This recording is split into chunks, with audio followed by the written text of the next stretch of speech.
Өзгеріс ойдан басталады. Шынар Әбілда аудармаларынан.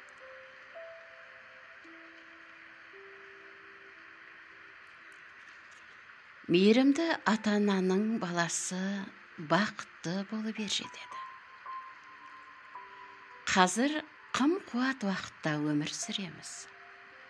Өмірімізде алаңдайтын шаруамыз бастан асады. Егер сіздің балаңыз бар болса, онда жауапкершілік деген тіпті екі есе артады. Бірақ жақсы ата-ана деген бір күнде бәрін үлгеретін адам емес. Баласы бақытты болып өскен адам жақсы ата-ана болмақ.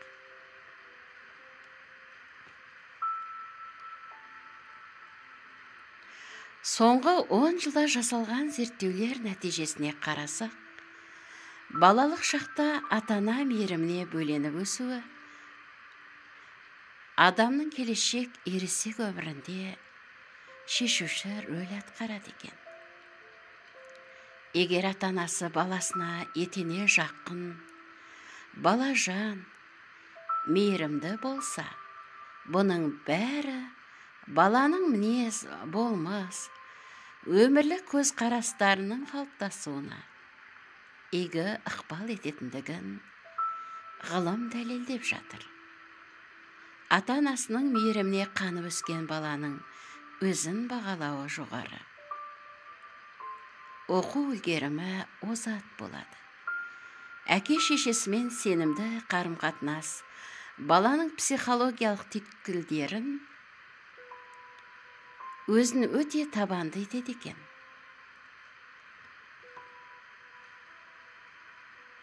Ата-анасы мейірімді болмаса, ондай баланың өзі туралы пікірі төмендеу.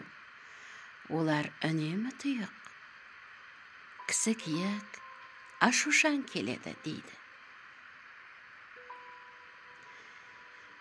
Дьюк университетінде 2010 жылы жасалған зерттеу жұмысының негізінде мейірімді, байыпты ананың баласы бақытты, өмір сүйгіш, күдікшіл емес болып өсетіндігі дәлелденген.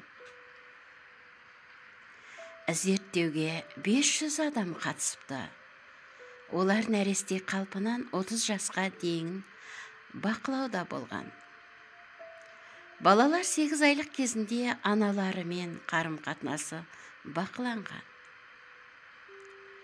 10% ана баласына салғырт болған, ал 80% қалыпты деңгейді көрсеткен.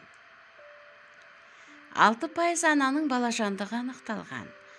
30 жылдан кейін сол балалар сұхбат берді. Өздерінің көңіл күйін сипаттайды. Зерттеу барысында 4 пен 5 алған аналардың балалары күйзеліс пен мазасыздыққа сирек бой алдырады екен.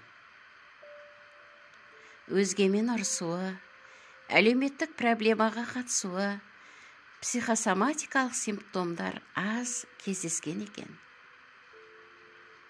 Зерттеушілердің айтуынша ата-ананың игі ықпалын тудыратын нәрсе окситоцин гормоны.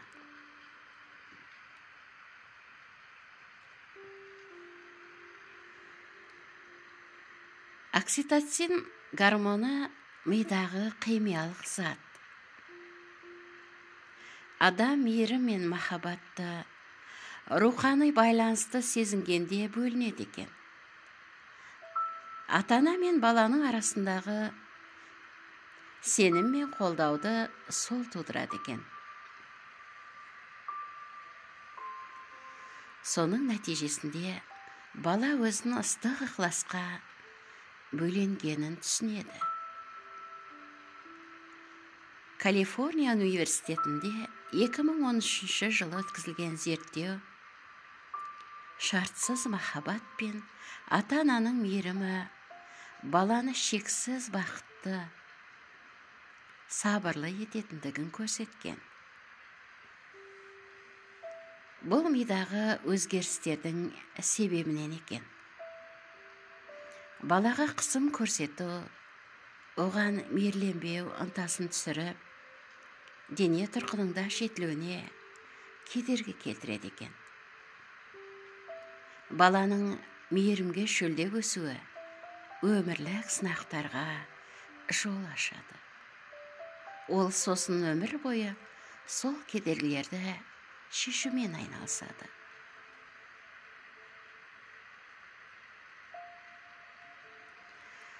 Бұл зерттеулердің нәтижесінен нендей ой қорытуға болады. Бірінші, баланы перзентханадан әкелген сәттен бастап, оны қолға жиі алыңыз, сүйіңіз, сипалаңыз, массаж жасап тұрыңыз. Терінің теріге тиіп жанасуы балаға пайдалы. Балаға беретін ең үлкен құндылық оны құшақтау екенін естен шығармаңыз.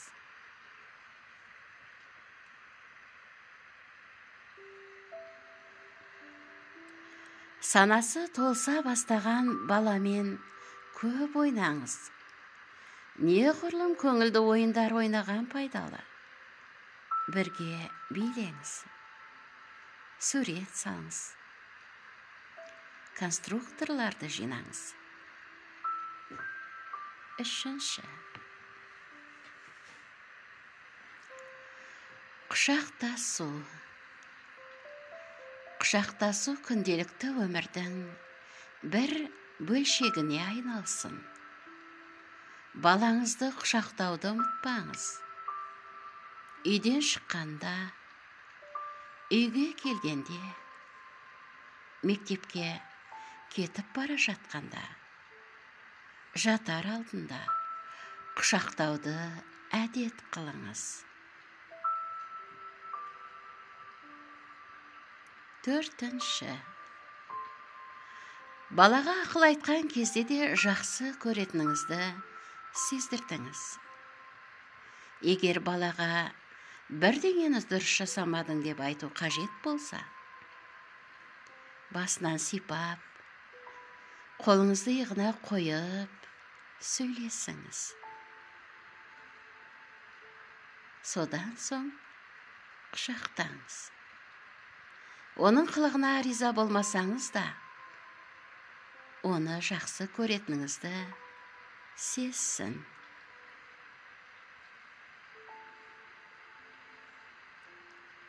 Сөз соңында айтпағым, мейірімді болған жақсы, бірақ баланы өз махаббатыңызбен тұншықтырып тастамаңыз. Оның да ара-жігін ажыратып отыру маңызды. Баланың даралығын құрметтеңіз. Есеюдің әр кезеңінде бала өзгеріп отыратынын ескеріңіз. Сондықтан әр кезеңде тәрбиедегі амал тәсілдерді баланың болмысына сай құбылтып отырған жөн болмақ.